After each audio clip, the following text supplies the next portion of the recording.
What's up, dudes? I've been down the long and lonesome road of deck building for a few days, and Ghired is absolutely nuts. Look at this handsome fella. As you may know, Ghired has some lore, but thankfully it's only a few sentences. This guy shifted his allegiance after witnessing the awe-inspiring manifestation of the boar god Ilharg during the War of the Spark.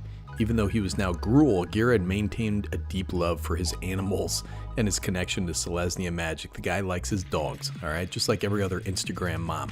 He wouldn't hesitate to call on boars and other large creatures to aid in his destructive activities. This guy flipped parties, man. He was a Democrat, kind of shifted over to the Anarchy Party. Let's dive into his new card. But first, come for the memes, stay for the sage deck building advice.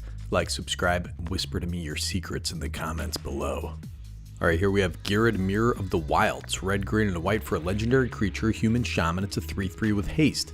Non-token creatures you control have tap. Create a token that's a copy of target token you control that enter the battlefield this turn.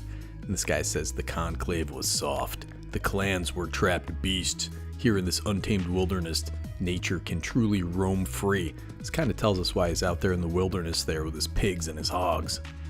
Now this guy is nuts and lends himself nicely to a Naya combo deck. We all know the old Kiki Jiki Zealous Conscripts combo. Now Ghired kind of grants that ability to every non-token creature you control. And the target has to be a token, so there's some additional hoops to jump through, in addition to the fact that it has to have entered the battlefield this turn. Look at this guy, look at this bald beauty over here, the Sunstrike Legionnaire. 1 and a white for a creature, human soldier, it's a 1/2. He doesn't untap during your untap step, but whenever another creature enters the battlefield, untap this guy. He's also got that little activated ability on the bottom. But come on, man, look at this art by Mark Zug. This guy kind of exemplifies everything you can do with Ghired. Make a token, tap him to make the token. Create the token that's a copy of target token you control that entered the battlefield this turn.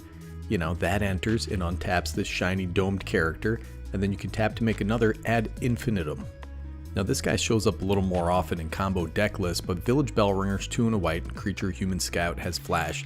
When it enters the battlefield, untap all creatures you control. So this guy pops in, you make a token of him somehow, untap all your dudes, and on, man. Then you just make tokens of him all day. You got Midnight Guard out there, Hyrax Tower Scout, and of course Zealous Conscripts and Coercive Recruiter. They do something similar, but what works nicely with them is the specific text that lets them target creatures you control. When Zealous Conscripts enters the battlefield, gain control of target permanent until end of turn. Untap that permanent, it gains haste until end of turn. Target your own stuff. It's creature in the case of Coercive Recruiter, but you get the drift. And you contrast that with Molten Primordial. So when this guy enters the battlefield, for each opponent, gain control of up to 1 target creature that player controls until end of turn. Untap those creatures. They gain haste until end of turn. So this is a great creature, but you can't target and untap your own stuff. You know what, man? You can do combo and commander decks, brother. That's pretty cool. You can certainly win that way. It's a fairly fragile, interruptible combo, and most of the time the tokens don't have haste, so I think that's fair, but you can give them haste with any number of enchantments. Fervor, Fires of Yavimaya, Samud out there. These guys can just end the game. Now you want to make sure you get those combos out there. You can pack in some creature tutors like Eldritch Evolution. These are creature-based combos. You have Core to Calling out there, Woodland Bellower, 4 green for a creature beast, it's a 6/5. When this guy enters the battlefield, you may search your library for a non-legendary green creature card with mana value 3 or less, put it onto the battlefield, then shuffle. You go get your Hyrax Tower Scout with this, make a token, and you're off to the races. Now red has plenty of ways to create tokens. Ortheon, hero of Lava Brink, look at this cool character. 1 and a red, tap it, create a token that's a copy of another target creature you control, gains haste. Sacrifice it at the beginning of the next end step, activate only as a sorcery. So you're sacrificing that creature at the beginning of the next end step. But any token copies you make, you don't have to sacrifice. You have Twin Flame out there, this is the cheapest of them all. You have to exile the token at the end step, but not the other tokens you create with your non-token creatures and Ghired's ability. Heat Shimmer, again, is a good one, 3 mana. You got a fiery dude up there crawling up your butt right behind you. Flame Shadow Conjuring, this is a fantastic card, big time value in so many decks. This is great with some non-combo win conditions we're going to talk about later. Then you have Splinter Twin up there. Isn't that banned, dude? Not in Commander, brother. And it's a banger of a card. The art on this is fantastic. Somebody's about to get cross-examined, dude. Somebody's about to get divorced, brother. Jaxus the Troublemaker, 3 and a red for a legendary creature, human warrior. It's a 2/3, has red, tap, discard a card. Create a token that's a copy of another target creature you control. It gains haste, and when this creature dies, draw a card. Sacrifice it at the beginning of the next end step, activate only as a sorcery, has blitz for 1 and a red. I think people underestimate this card. I've slotted it into so many decks. It's only $1 or so, man. She's got those demons behind her. Flame Rush Rider, what happened to this guy? I feel bad for that horse. Looks like he got into an entire jar of peanut butter on the way to Minas Tirith. Bulking season is all year long, brother. Mirage Phalanx, the spectral red bros with their spears in the night. Come on, man. Now, I do want to plug this card real quick, the Mimic Vat. So this is 3 generic mana artifact, imprint. Whenever a non-token creature dies, you may exile that card. If you do, return each other card exiled with Mimic Vat to its owner's graveyard. Has 3 and tap, create a token that's a copy of a card exiled with Mimic Vat. Gains haste, exile it at the beginning of the next end step. We all know how good this is, man. Creatures die, they die all the time. I run this card all the time, and it's never disappointed me. Now, this is another spicy include, but it doesn't necessarily make a token or anything, but this thing creates a lot of mana, and we're untapping things all day long.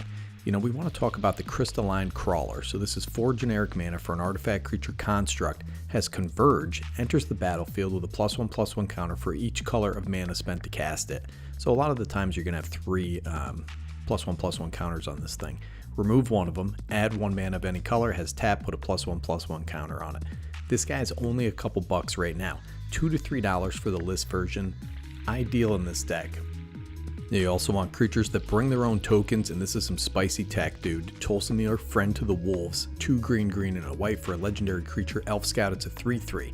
When this guy enters the battlefield, you're going to create Voha, Friend to Elves, a legendary 3/3 green and white wolf creature token. When a wolf enters the battlefield under your control, you gain 3 life, and that creature fights up to 1 target creature you don't control. Alright, man, so listen, you make the first token, it does the stuff. Tap a dude, you know, you're going to make another one. It's going to die to state-based actions, but the ETB life gain goes off. You sack the original to the legend rule, the fight trigger for the second one goes off. If you have one of our self-untappers out there, rinse and repeat all day long. And this guy's got 1 head going east and 1 head going west. What are you going to do? 2 and a green for a creature, Elk Mutant. It's a 2/2 with Evolve. When this thing evolves, create a token that's a copy of it.